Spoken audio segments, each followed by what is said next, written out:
ગુજરાતનો આવાજ।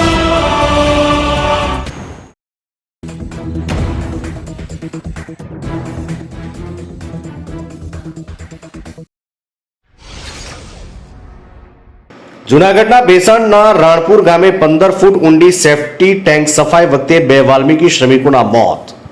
ભેસાણ તાલુકાના રાણપુર ગામમાં સેફટી ટેન્કની સફાઈ વેળાએ ઝેરી ગેસની અસર થતાં શાળા બનેવીનું મોત। 48 વર્ષના દિલીપભાઈ ખોડાભાઈ ચૌહાણ અને 48 વર્ષના દિલીપભાઈ બુરાભાઈ વાઘેલાનું મૃત્યુ થયું હતું। મારું ગામ છે વડિયા, મારું નામ છે મહેશભાઈ રણછોડભાઈ મકવાડા અને જે આ દુર્ઘટના બની તે મારા મામાનો દીકરો થાય અને સમાચાર સાંભળ્યા એટલે આવ્યા તો વિગત એવી હતી કે નરકની કુંડી કાઢવા ગયા હતા 4 જણા અને રોજમદારીથી કામ કરવા ગયા હતા।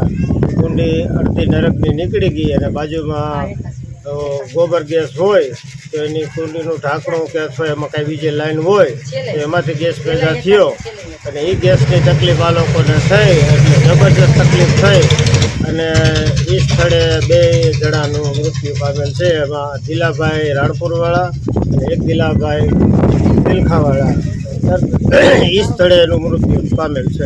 બીજા લોકોને શું કહે? બીજા લોકો એના ઘરના જે સભ્ય હતા એ બચાવ કરવા આવ્યા હતા અંદર અને એને બહાર કાઢવાની કોશિશ કરી તો એ પણ લોકોને ગેસ એમાંથી લાગેલ હતો તો એને અત્યારે હોસ્પિટલે સારવાર દરમિયાન દાખલ કરેલ છે। જમનાબેન દિલીપભાઈ ચૌહાણ। હા, શું ગામ?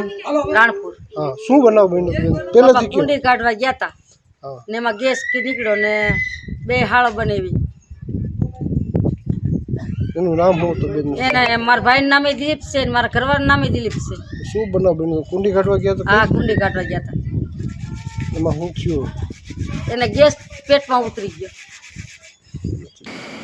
રાણપુરના દિલીપભાઈ ચૌહાણ અને બિલખા પાસેના બાલગામમાં રહેતા શાળા દિલીપભાઈ વાઘેલાએ રાણપુરમાં રહેતા કુબાવત પરિવારના ડેલામાં સેફટી ટેન્કની સફાઈ શરૂ કરી હતી અને 15 ફૂટ જેટલી ઊંડી ટેન્કમાં સફાઈ કરતા હતા તે વખતે ઝેરી ગેસની અસર થઈ જેના કારણે બંને ટેન્કની અંદર પડી ગયા। આ અંગેની જાણ થતાં મકાન માલિક ધર્મેન્દ્રભાઈ અને જયદીપભાઈ કુબાવત શાળા બનાવીને બચાવવા માટે ટેન્કની અંદર પડ્યા। તેમને પણ ઝેરી ગેસની અસર થતાં બંને બેભાન થઈ ગયા।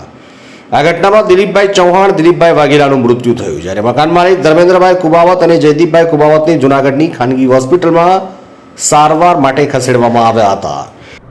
ભેસાણ પોલીસ સ્ટેશનના રાણપુર ગામમાં આજથી 3 દિવસ પહેલા દિલીપ સગનદાસ કુબાવતના ઘરે વોશરૂમ હોય તેમાં ટાંકી સાફ કરવાની જરૂરિયાત ઊભી થતાં તેમને આ કામે દિલીપભાઈ ખોડાભાઈ ચૌહાણ જે રાણપુરના વતની હોય તેમને 2500 રૂપિયામાં ઉબળું વોશરૂમનું હજમ સાફ કરવાનું છે એ કામગીરી આપેલી, પરંતુ આ સફાઈ દરમિયાન ફરી આરોપી પોતે જાણતા હોય કે માનવ મળની સફાઈ કરવાની છે અને ત્યાં જાનહાનિ થવાની પણ પૂરી સંભાવના છે। આમ છતાં આરોપી દ્વારા કોઈપણ પ્રકારની માનવ સુરક્ષા સુવિધા કે સાફ કરવા માટેની સાફ સફાઈના સાધનોની કોઈ સુવિધા ઉપલબ્ધ કરવામાં આવેલ નહીં અને આજે દિલીપભાઈ ખોડાભાઈ ચૌહાણ તથા તેમની સાથે અન્ય જે સફાઈ કામદારો છે તેમને કોઈપણ પ્રકારની માનવ સુરક્ષા કે સફાઈના સાધનો આપવા સિવાય હજમ સાફ કરવાની કામગીરી સોંપેલી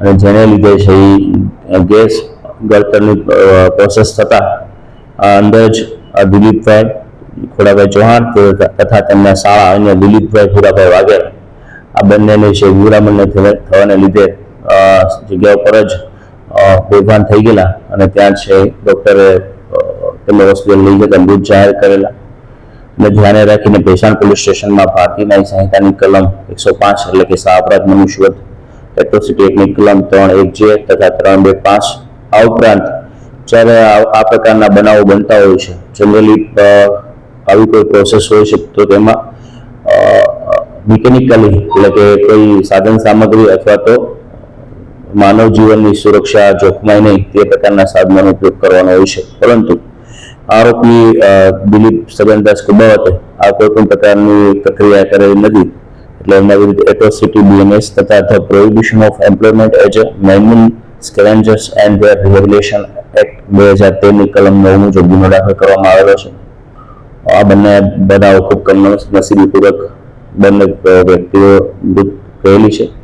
વધુમાં આરોપીના અન્ય 2 સગાઓ પણ સારવાર હેઠળ છે। આગળની તપાસ એટ્રોસિટી સેલ ડીવાયએસપી પરમાર સાહેબના તરફ કરેલી છે અને આ બનાવની ઊંડાણપૂર્વકની તપાસ હાલ શરૂ છે. આ ઘટના અંગે મકાન માલિક દિલીપ છગન કુબાવત વિરુદ્ધ સંડાસની હાજરમાં કોઈપણ પ્રકારની માનવ સુરક્ષાની સુવિધા કે કોઈ સાફ સફાઈના સાધનો વગર હજમની સફાઈ કરાવતા દિલીપભાઈ ચૌહાણ અને દિલીપભાઈ વાઘેલાનું મૃત્યુ થયાની ફરિયાદ મૃતક દિલીપભાઈ ચૌહાણના પત્ની જમનાબેને કરતા SC/ST સેલના ડીવાયએસપી રવિરાજસિંહ પરમારે તપાસ સોંપી હતી. જુનાગઢ બેસણથી કાસમ હોથીનો રિપોર્ટ.